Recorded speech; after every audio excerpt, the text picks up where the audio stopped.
Hey kids, it's Mr. Fly here, hope you're well, and today it's time for some more garage mods with the gargantuan Goldwing. What I'm going to do is see if I can make Apple CarPlay a bit easier to deal with. Stick around, stay tuned, let's play with some electronical bits and pieces.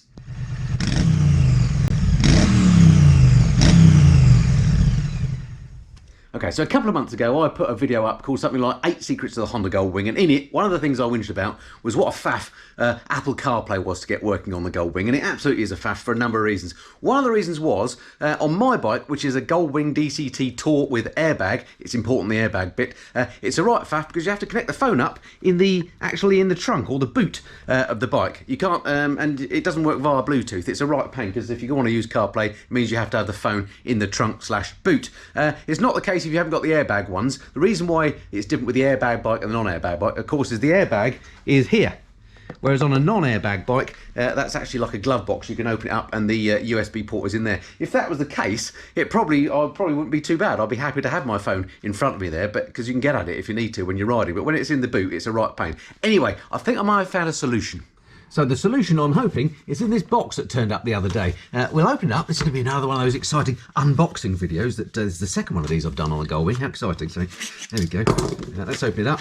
And here, oh, indeed it is. There we go. Looks like that. C-Play 2 Air it's called. And what this is, it's a little device that you plug into your USB port on the bike, and it sends out a Wi-Fi signal that connects to your phone, and it fools the CarPlay into thinking that your phone is actually connected via wired connection rather than wireless. And once it's learnt your phone once, apparently it just connects every time.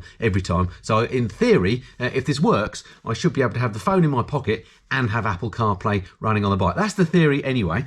If you're wondering about where you get these and so on, it's called a C-Play 2 Air. I'm not affiliated in any way to these people. I had to buy it. It cost me $129.99, which equates to, I think, 94 quid. So let's hope it works, otherwise it's going to be an expensive waste of money. So why the scepticism, I hear you say? Well, when I initially came across this product, if you look at the website, it talks a lot about using this in a car with Apple CarPlay, not specifically on bikes, although Honda bikes 2018 to 2020 are specifically listed on the list of compatible vehicles, so it sounds hopeful. I did send them a message via their help comments type thing and said, does this work on a Honda Goldwing? You know, have you had anybody that's used it? And they wrote back and said, if it's on the approved list, it'll work. So, and I also asked if there are comprehensive instructions as well, because I had my doubts about that. But anyway, they wrote back and they said if it's on the approved list, it should work. It is on the approved list. I don't have any evidence of anyone actually using one of these on the Goldwing. And looking on the back of the box where it has the setup instructions, this sounds like it's relevant for a car. So I'm already very skeptical. But we'll get it out the box, we'll plug her in and we'll see what happens.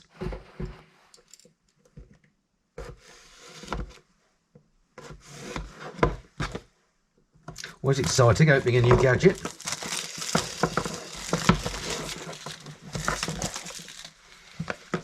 Okay, come on out. Come on, you little beauty. Ah, user manual. These will be the comprehensive instructions. Okay. Japanese that side, English that side. Not overly convinced, but let's give it a go. And this is the actual device itself. Just a dongle that plugs into the USB port. Interesting that it's got another USB there as well. What's that all about? Anyway, we'll see. Right, I better read the instructions and I'll come back to you. Okay, so as I feared, having now read the not that comprehensive instructions, they entirely apply to cars using CarPlay, not bikes at all. It talks about searching for your phone on the device on the car. Basically, stuff that's not relevant to the bike. So I'm just going to plug this in to the USB at the back and see what happens, see what I can find on the bike, and see if I can work it out for myself. I hate it when technology is like this. It's a right pain. Anyway, I'll give it a go. Alrighty, so if my understanding of how the device should work is correct, it actually works via Wi-Fi from your phone, so that you connect via Wi-Fi from your phone to the dongle, and that makes the bike think that you've got your phone connected, if you see what I mean. So if I connect this direct to the USB port in my boot, which is hiding behind here somewhere, I should theoretically be able to get the phone to connect to the Wi-Fi that this emits, and then we'll see if we can get our Apple CarPlay working. Does that make sense? Let's give it a go. Now, annoyingly, I fitted this tail tidy thing in here, not tail tidy, but boot storage thing, which means it's really hard to get anything under here. I think what I might have to do is just unscrew this. How annoying. I'm just going to have to take my tail tidy thing off, boot tidy thing, so I can actually get at the socketry. Bear with me. All right, one-handed. Right, can I get at it now? Should be able to.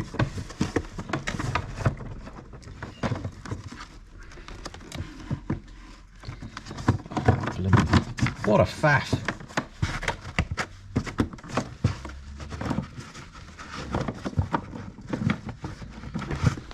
I'll tell you what, let me put the camera down. I'll see if I can fish it out and then I'll be back with you. All right, after what can only be described as an excessive amount of faffage, I've managed to get the USB socket free. So let me plug the C-Play to Air device in and see if I can find it on the phone once I switch the bike on.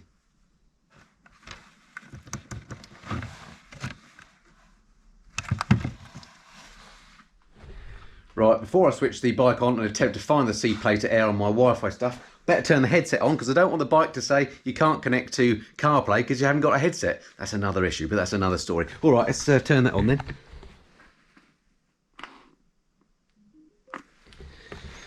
Right, so that's a pack talk on. So now theoretically I can turn the bike on. Right, the bike's turned on and the headset is paired to the bike. So let me now see if I can find the C-Play 2 Air in my Wi-Fi list on my phone. And the annoying answer is, no I can't. I've picked up a Volkswagen 04, I don't know if you can see that on there, which I think is next door's Volkswagen. So perhaps they've got CarPlay, I don't know, but it ain't finding the thing on the bike here. So I'll have a little bit more of a fiddle around, but I think that's it. I think I'm dead in the water as far as the C-Play 2 Air is concerned. What a bummer. So, try as I might, I've not been able to get the C-Play 2 Air to work on the Goldwing. I've fiddled around with every setting for the last half an hour that I can think of, and there's no way I can get it to work. So, massive thumbs down for that 100 quid I've wasted. I will attempt to see if I can send it back, but I'm not holding out great hopes because it has to go back to the US. So, don't buy one of those if you've got a Honda Goldwing because it's a nightmare, unless you know some way that I'm missing, and do let me know, but otherwise that's a disaster. Anyway, so another bit of advice that I was given from the comments from that 8 Honda Goldwing secrets video was that I should make sure that I've got the latest software update on the bike because that might be causing that enable once, enable always issue to crop up.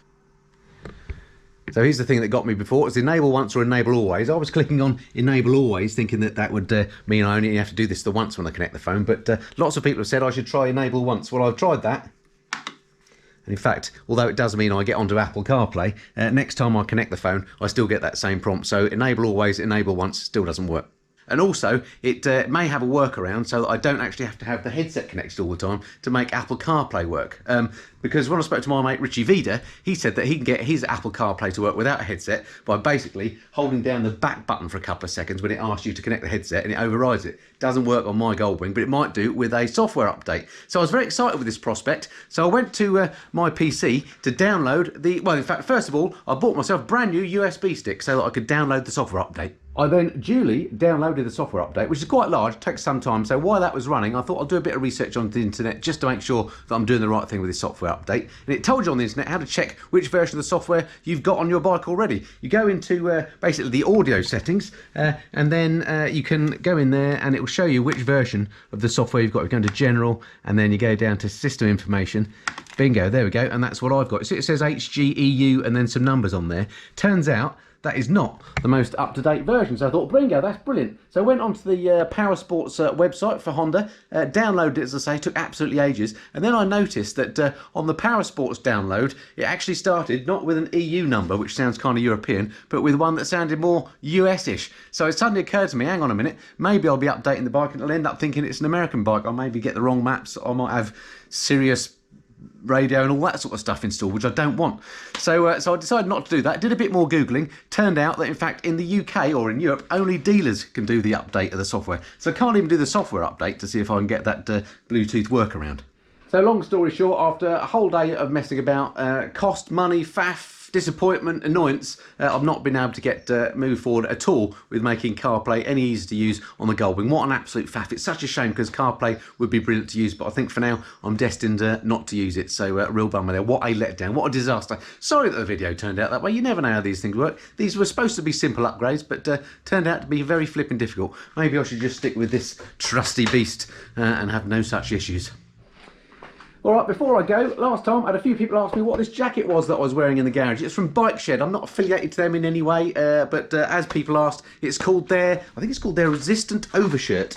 Overshirt, yeah, and it's a salty 220 quid if you want one, but technically you could wear it on the bike. It's made from the same AA resistant material that they use for their protective kit. It doesn't have shoulder or elbow pads. It just looks like a nice jacket. I just wear it day to day. But if you were just doing a short journey and you came off your bike, you wouldn't scrape through this material because it is abrasion resistant, but it's not a proper motorcycle jacket. Anyway, check out the Bike Shed website if you fancy one of those. All right, that's it for now. Sorry the video was a bit rubbish in the end, but you know, these things are sent to try, aren't they?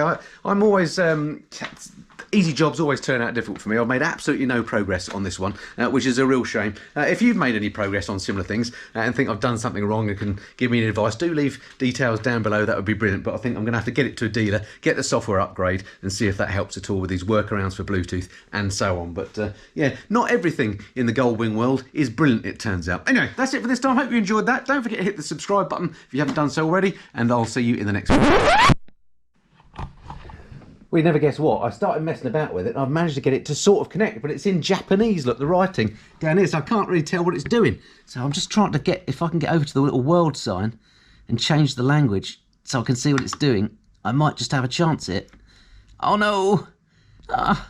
You see, it's actually written in Japanese. If I do that, I think that's the cancel button. I'm trying to get over to this world thing. One more. Enter. Enter again.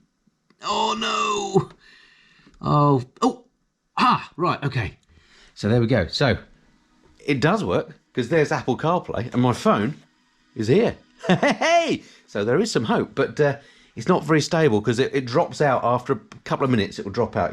Well, we'll see. And when it does drop out, I'm going to see if I can get the English back on there again, and then I'll keep playing with it. But anyway, it looks like we're making some progress. So all is not lost. I'll take back what I said to about the device not working at all. I'll see if I can work out how to make it a bit more stable, and I'll come back to you. Let's go. It's not the most intuitive way of controlling things. It has to be said. Okay, right. It's locked now. See, it's kind of stopped on that screen, and no matter what I do by moving the various bits and pieces about, it ain't doing anything. So, oh, and it's dropped out again, and I've lost CarPlay from there. How annoying! So close yet so far, eh? Anyway, I'll keep fiddling, and I don't think I'm going to be successful, but there's something here to work with. I'll keep playing with it, and I'll give you an update in due course. All right, but for now, let's regard it as an unsuccessful install. So another hour has passed of faffing about and no joy. So I don't know if I'm going to send the car to play thing back or what, or I might just leave it for a bit and see if you guys got any ideas. But completely unsuccessful. When it did connect on the CarPlay, it seemed very unreliable. And it's just a bit of a faff, really. I think maybe I'll just have to put CarPlay behind me and decide that I'm not going to use it on the bike because it's just too much hassle. Maybe when I get the bike to a dealer for its next service and I can get the software updated, maybe life will be easier then, but maybe I should stop faffing out with it for the time being. All right, there we go. That's it for now. Sorry about that. A bit rubbish, wasn't it? But look forward to speaking to you next time. Until then, this has been the Mr. Fly. Cheerio.